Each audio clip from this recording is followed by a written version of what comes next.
ជំរាបសួរបងប្អូនថ្ងៃនេះយើងមកធ្វើឆាខ្ញីសាច់ជ្រូកដែលគ្រឿងផ្សំរបស់យើងនោះមានសាច់ជ្រូកមានខ្ទឹមសខ្ទឹមបារាំងការ៉ុតហើយនេះខ្ទឹមសគឺយើងចាប់ផ្ដើមយកមកដំបកសំបកចេញហើយយើងកិច្ចច្រាំវាឲ្យម៉ត់ណាបងប្អូនចឹងមិនសិនជាអ្នកខ្លះគាត់ចូលចិត្តទុកសបកខ្លះដើម្បី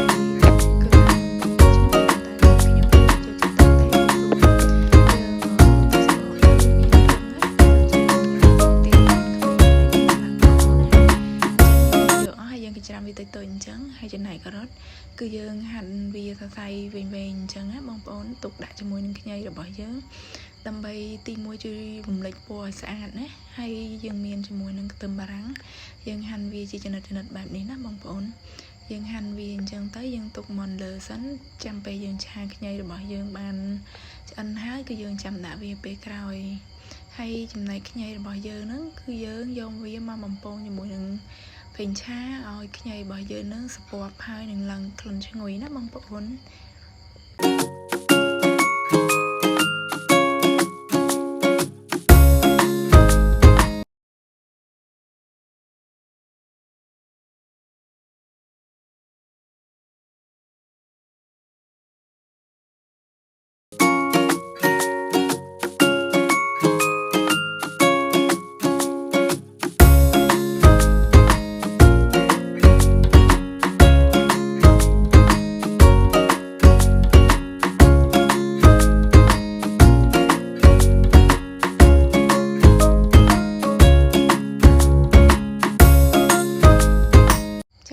បន្ទាប់ពីខ្ទឹមរបស់យើង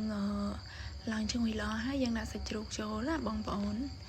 យើងដាក់សាច់ជ្រូកចូលមកហើយចាំយើងបន្ថែមនៅគ្រឿងទេសដែលយើងតាមចំណង់ចំណូលចិត្តរបស់យើងអញ្ចឹងសម្រាប់ខ្ញុំគឺអត់មានអីច្រើនទេគឺចំពោះគ្រឿងទេសដែលខ្ញុំប្រើគឺមានតែប្រហែលមុខប៉ុណ្្នឹងឯងណាបងប្អូនអញ្ចឹងបន្ទាប់ពីដាក់សាច់ជ្រូកហើយគឺខ្ញុំចាក់ទឹកត្រីប្រហែលជាកន្លះស្លាបព្រាបាយហើយយើងបន្ថែមនៅទឹកប្រេងខ្យង1ស្លាបព្រាបាយយើងបន្ថែមនៅប៊ីចេងបន្តិចហើយនឹងស្ករសណាបងប្អូនអញ្ចឹង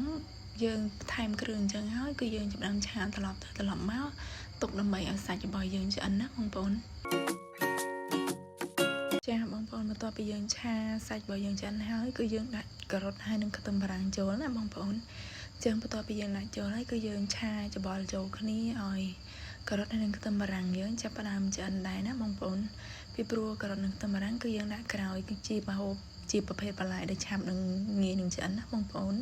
ចឹងវីដេអូថ្ងៃនេះគឺមានតែប៉ុណ្ណឹងសូមអរគុណបងប្អូនចំពោះការទស្សនាជូនពរសុខភាពល្អទាំងអស់គ្នាអរគុណ